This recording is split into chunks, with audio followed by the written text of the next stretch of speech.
Samajam TV. Welcome to సమాజం TV. నేను మీ రాజమహేంద్ర. ప్రస్తుతం మనం హైదరాబాద్ నగరంలోని రైతిఫల్ బస్ స్టాప్లో ఉన్నాము. ఇక్కడ ఈరోజు టాపిక్ ఏంటంటే ఆర్టీసీ ప్రతి ఏటా 3,000 కోట్ల నష్టాలు నడుస్తూ ఉంది.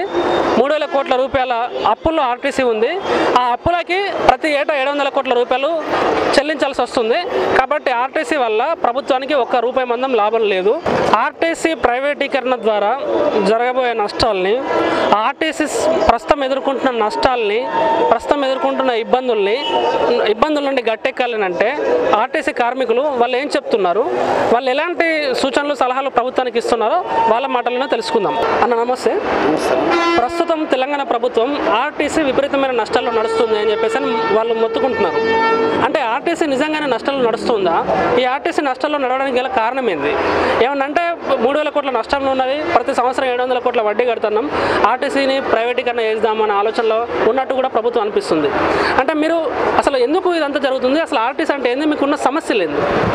వాస్తవానికి చెప్పాలంటే ఆర్టీసీ 89-99 దాకా లాభాలను ఉంది. గత ప్రభుత్వాలు సమాజ సేవ ఎన్నికైన ఉద్దేశంతో భారత ప్రభుత్వం అండర్టేకింగ్లో 1963 ప్రకారం యాక్టును భారత ప్రభుత్వంలో అన్ని 30 రాష్ట్రాలలో రాష్ట్ర ప్రభుత్వం ఆధ్వర్యంలో ఈ రాష్ట్ర రోడ్డు రవాణా పనిచేస్తుంది. ఇక్కడ మన ప్రత్యేక రాష్ట్రం, మనం కొట్లాడి తెచ్చుకున్న రాష్ట్రంలో ఈ ప్రభుత్వం మమ్మల్ని సవితి ప్రేమ చూస్తుంది. ఇంతకుముందు గత ప్రభుత్వాల్లో కూడా మేము ఎన్నో రోజులు స్ట్రైక్ చేసి ఉద్యమాలు చేసి మా హక్కులను కాపాడుకున్నాం. ఈ ప్రభుత్వం మాకు హక్కులను కాలరాస్తూ మేము ఏదైతే సమ్మె నోటీస్ ఇచ్చినామో దాన్ని కూడా వేరే సంఘాలను తీసుకుపోయి దొంగతనాన్ని సంతకాలు పెట్టించుకొని ఈ 16% ఏదైతే తీసుకున్నారో అది అన్ని యూనియన్లు కూడా వ్యతిరేకించినాయి. కొంతమంది పోయి దానికి ఒకటే యూనియన్ పోయి సంతకం పెట్టింది. దానివల్ల ఇటు కార్మికులకు అటు ప్రభుత్వానికి కూడా నష్టమే. ఒక 10 రూపాయలు 5 రూపాయలకి రేట్లు పెంచుకుంటే ప్రజల మీద అంత భారం పడది. రేట్లు పెంచకుండా వాళ్ళకు ఓట్లు పడాలనే ఉద్దేశంతో కార్మికుల మీద నష్టాలు ఏదో బూచు పెడతారో ఆర్టీసీ ఎప్పుడు నష్టాలు ఉంటుంది. మీరు ఏ బస్సులో చూడండి, మీడియా వాళ్ళకు మేము విజ్ఞప్తి చేస్తున్నాం. చాలా పోరాటాలు చేసినాం. మా మీద కేసులు ఉన్నాయి, 29 కేసులు ఉన్నాయి, 18 రోజులు జైల్లో కూడా పోయి వచ్చినాం. ఇది ప్రత్యేక రాష్ట్రం గురించి మన ఆర్టీసీ బాగుపడుతుందని చేసినాం. కానీ ఇక్కడ ఆర్టీసీ బాగు చేస్తలేదు. మంత్రివర్గంలో మంత్రులు బాగుపడుతున్నారు, ఎమ్మెల్యేలు బాగుపడుతున్నారని ఆర్టీసీ కార్మికులు ఏ కార్మికుడు కూడా సుఖ సంతోషం లేడు. ప్రత్యేక రాష్ట్రం రాకముందైనా మేము లీవులు గ్రాంట్ అయినాయి, అధికారులు భయపడ్డారు, కార్మికులు భయంతో చేస్తారు. ఇటు ఎవరికి భయం లేకుండా పనిచేస్తారు. అధికారులు అయితే అసలు ఏమీ పని చేస్తలేరు. వాళ్ళు నిమ్మకు నీరెత్తినట్టు కూర్చుంటారు. 8 సంవత్సరాల యూనిఫామ్ లేదు, టీచింగ్ ఛార్జెస్ లేదు, పని భారం పెరుగుతుంది. ముఖ్యంగా మీ ద్వారా మేము విజ్ఞప్తి చేస్తున్నా, ఇప్పటికి 6,775 మంది రిక్రూట్మెంట్ అయ్యారు. కండక్టర్, డ్రైవర్ వాళ్ళు రిక్రూట్మెంట్ చేయకుండా ఉన్న స్టాఫ్ మీదనే లోడ్ వేసి వాళ్ళకి లీవులు లేకుండా మహిళలకు కడితే వాళ్ళకి ఎన్నెన్నో ప్రాబ్లమ్స్ ఉంటాయి. వాళ్ళకి ఆరోగ్య రీత్యా చాలా ప్రాబ్లమ్స్ ఉంటాయి. మహిళలకు చాలా ఇబ్బంది పెడుతున్నారు. మేము అగ్రిమెంట్లు చేసినాం ప్రభుత్వంతో, 8 గంటల వరకు డ్యూటీ ఇస్తామని చెప్పినాం. అటువంటివి కాకుండా మహిళలకు 11 గంటలకు 1 గంట కూడా రాత్రి ఇంటికి పోతున్నారు. దయచేసి ప్రభుత్వానికి విజ్ఞప్తి చేస్తున్నాం, వెంటనే రిక్రూట్మెంట్ చేయమండి. కండక్టర్ డ్రైవర్లను రిక్రూట్మెంట్ చేయమనండి. అదేవిధంగా ఆరోగ్య రీత్యా ఏ హాస్పిటల్ వాళ్ళు బయట వాళ్ళకు హెల్త్ కార్డు ఇస్తున్నారు. దయచేసి తార్నాక హాస్పిటల్ రద్దు చేసి మాకు కూడా హెల్త్ కార్డు ఇస్తే ప్రభుత్వానికి ధన్యవాదాలు చెప్తాం. ఇది నష్టాలు అనేది ప్రభుత్వం మాకు హెచ్చరిక చేస్తుంది. దీన్ని మూసివేయాలని చూస్తుంది. కానీ ఎట్టి పరిస్థితులు ప్రభుత్వం జేజమ్మ దిగొచ్చిన ఆర్టీసీ బంద్ చేసేది కేసీఆర్ కానీ కేసీఆర్ ప్రభుత్వం దమ్ము లేదు. మేమంతా యుద్ధమాలు చేస్తాం. మళ్ళీ అవసరం వస్తే సమ్మె నోటీసు కూడా కార్మికులు వెనుకడపోరని మీ ద్వారా ప్రభుత్వానికి విజ్ఞప్తి చేస్తున్నాం. నమస్తే మేడం. మీరు ఒక మహిళగా రోజువారీ ఆర్టీసీ జీవితంలో ఎలాంటి ఇబ్బందులు ఎదుర్కొంటున్నారు? మీకు ఏమైనా సమస్యలు ఉన్నాయా? మాకు చాలా ఇబ్బందులు ఉన్నాయి. ఆర్టీసీ హాస్పిటల్కి వెళ్ళినా కూడా మాకు అక్కడ సరిగా చూడరు. రోజు మధ్యాహ్నం డ్రైవర్ లేక వచ్చి సాయంత్రం 12 గంటల వరకు 11 గంటల వరకు 7 గంటల వరకు కూర్చొని లీవ్లు వేసుకొని పోతాం. మా దాంట్లో ఎస్కేపులు కూడా ఇవ్వరు. ఎస్కేప్ అంటే వచ్చిన డ్యూటీ అటెండెన్స్ ఇవ్వరు. లీవ్ వేసుకోమంటే కూడా సంతకం పెట్టారు. వచ్చి సాయంత్రం 7-8 గంటల దాకా కూర్చొని ఇంటికి వెళ్ళిపోవాలని చెప్తారు. చాలా ఇబ్బందులు ఎదుర్కొంటున్నాం ఆర్టీసీలో. మాకు చిన్న బాబు ఉన్నాడు. మార్నింగ్ డ్యూటీ ఇవ్వమంటే కూడా ఇవ్వలేదు. నేను ఎమ్మెల్యే మహేందర్ రెడ్డి సార్తో రికమెండేషన్ తెచ్చుకొని లెటర్ తెచ్చుకున్నా కూడా వీళ్ళు ఇష్టం వచ్చినట్టు డ్యూటీస్ 11 గంటలకు 12 గంటలకు అట్లా వేసి మీకు డ్యూటీ ఇవ్వము, సీనియారిటీ కాదు కదా, లేట్ అవర్స్ డ్యూటీలు ఇస్తామన్నారు. ఇంతమంది లీడర్తో అందరితో మాట్లాడిపించిన చాలా ఇబ్బందులు ఎదుర్కొంటున్నాం ఆర్టీసీలో. నమస్తే సార్. ప్రస్తుతం ఆర్టీసీలో ఇబ్బందులు ఎదుర్కొంటున్నామని చెప్పేసి అని కార్మికులు చెప్తున్నారు. నిజంగానే ఆర్టీసీ కార్మికులు ఇబ్బందులు ఎదుర్కొంటున్నారా? ఒకవేళ ఇబ్బందులు ఎదుర్కొంటే ఎలాంటి ఇబ్బందులు ఎదుర్కొంటున్నారు? ఈరోజు తెలంగాణ రాష్ట్రం ఏర్పడ్డ తర్వాత ఆర్టీసీలో 58,000 మంది కార్మికులు ఉన్నారు. ఏర్పడిన తర్వాత దాదాపు 4,000 పైచీలకు రిటైర్డ్ అయ్యింది. ఆ 4,000 పైచీలకు రిటైర్డ్ అయినటువంటి పనిని కూడా మిగతా కార్మికులు మాత్రమే చేస్తున్నారు. అంటే దీన్ని బట్టి దాదాపు 4,000 మంది కార్మికుల పని అదనంగా ఉన్నటువంటి కార్మికులు చేస్తున్నారు. అట్లనే ఏదైతే రిక్రూట్మెంట్ ఉన్నదో రిక్రూట్మెంట్ పూర్తిగా లేదు. ఆ రోజు నుంచి తెలంగాణ రాష్ట్రం ఏర్పడినప్పటి నుంచి ఇప్పటి వరకు రిటైర్డ్ అయిన ప్లేస్మెంట్స్ లేవు. అట్లనే డ్యూటీలకు సంబంధించి ఫర్ ఎగ్జాంపుల్ విజయవాడ హైదరాబాద్ నుంచి విజయవాడ నడిపే బస్సులకు 3 రోజుల మస్తరు ఇచ్చేది. ఇప్పుడు అది 2 రోజులకు కుదించబడ్డది. అట్లనే 2 రోజుల డ్యూటీలను ఒకరోజు కుదించబడ్డది. ఒకరోజు స్పెషల్ ఆఫ్ డ్యూటీ అంటే ఒకరోజు చేస్తే నెక్స్ట్ డే వాళ్ళకు హాలిడే ఇచ్చేది.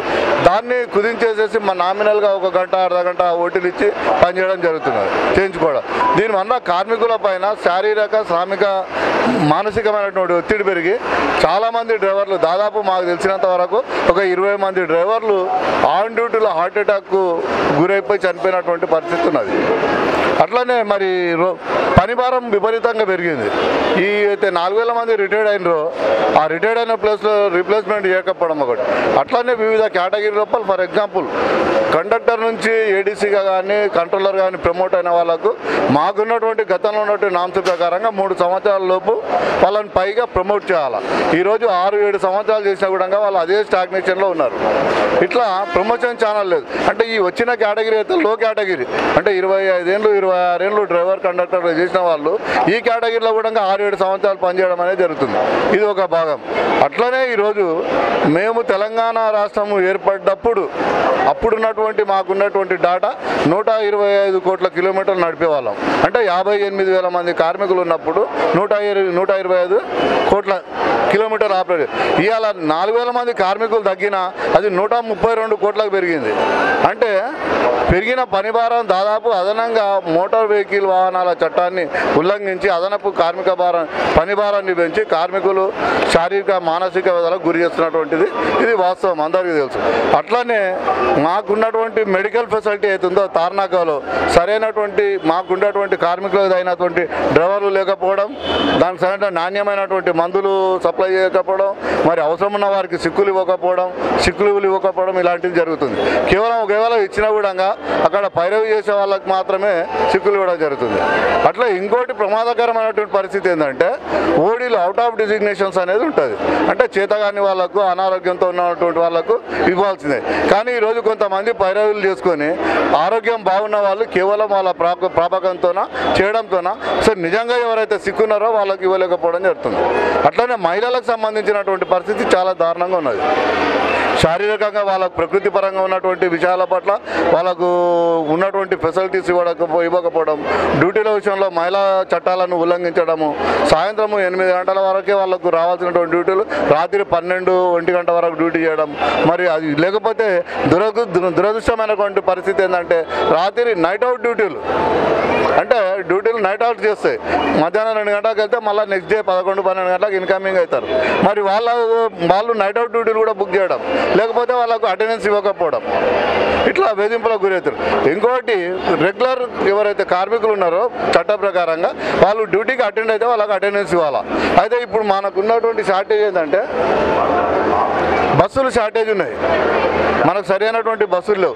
ఈ బస్సులు వాంట్ ఆఫ్ బస్సు అంటే బస్సులు లేకపోయినా కండక్టర్ ఉండి డ్రైవర్ లేకపోయినా కూడా వాళ్ళకి అటెండెన్స్ ఇవ్వకపోవడం, ఒకవేళ ఇస్తాము అంటే ఏదో రూపాన వాళ్ళ మీద వేధింపులు పెట్టి ఛార్జీ షీట్లు మెమోలు ఇవ్వడము, డిపార్ట్మెంట్లు సస్పెన్షన్లు రిమూవల్లు ఇవన్నీ మామూలుగా జరిగిపోతున్నాయి. ఈ మొత్తంగా ఈరోజు ఆర్టీసీ తెలంగాణ వచ్చిన తర్వాత నష్టపోయింది ఎవరంటే ఆర్టీసీ కార్మికులు. अस्सलाम वालेकुम भाई, ये आरटीसी में बहुत लास्ट में चल रहे बोल के गवर्नमेंट बोल रहे हैं, कैसा तकलीफ आप निकल रहे हैं कैसे? आरटीसी में सबसे पहले मैं सुनने वालों को धन्यवाद बोल रहा हूँ और हमारे न्यूज़ वालों को भी धन्यवाद बोल रहा हूँ। और आरटीसी में हमारी प्रॉब्लम आप लोग सॉल्व करते हैं और आप लोगों को भी बहुत बहुत हमारी तरफ से धन्यवाद और पूरे आरटीसी ऑफिसरों की तरफ से भी। और सबसे पहले ये है हमारे को आरटीसी में लास्ट बोले सो नहीं रहता, और दूसरी बात ये है आरटीसी तो ड्राइवर कंडक्टर्स जो है उन लोगों को तकलीफ़ ये है, सबसे पहले दवाखाने में गए तो दवाएं गोलियां सही नहीं मिल रहे, और दूसरी बात ये है दवाखाने में जब जाते हैं हमारे को वालिद साहब को वालदा को नहीं देख रहे, अच्छा अगर ज़रा कुछ बड़ा रहा तो गांधी अस्पताल को भिजा रहे। हमारी ये जो तनख्वाह है, हमारी जो तनख्वाह आ रही, ये तनख्वाह में जितने भी APS RTC TSRTC जितने भी RTC के ड्राइवर कंडक्टर्स है कोई भी जमा में नहीं है, तो जितना भी पैसा आ रहा सीसीएस एजुकेशनों में चले जा रहा, और बच्चों को हम लोग सीसीएस एजुकेशन लगा के पढ़ा रहे हैं, और कोई स्कूल में बड़े स्कूल में भी डाल नहीं सक रहे, और बच्चों को पढ़ाने में बहुत तकलीफ हो जा रही है। और साल में जब बच्चों को स्कूल में जब डालते हम लोग तो कर्जा लेना पड़ रहा, इंटरेस्ट से लेके डालना पड़ रहा, हमारे को ये तनख्वाह बस नहीं हो रही। राशन कार्ड में चले गए तो तुम लोग गवर्नमेंट ड्यूटी में है, तुम्हारा राशन कार्ड कैंसिल हो जा रहा हमारे को। और दूसरी बात ये है बच्चों को पढ़ाने में मेरे को बहुत तकलीफ हो रही। तनख्वाह बहुत बढ़ गया बोल के बोले गवर्नमेंट, मैं बहुत बढ़ा दिया बोल के बोले। मेरी तनख्वाह अभी 15,400 रुपये है। अब 15,400 रुपये में मैं प्योर तेलंगाना का हूँ, मंगलहाट की पैदाश है मेरी। अब मैं किराए के घर में हूँ, ना मेरे को खेत है, ना बाड़ी है, ना घर है, ना कुछ नहीं।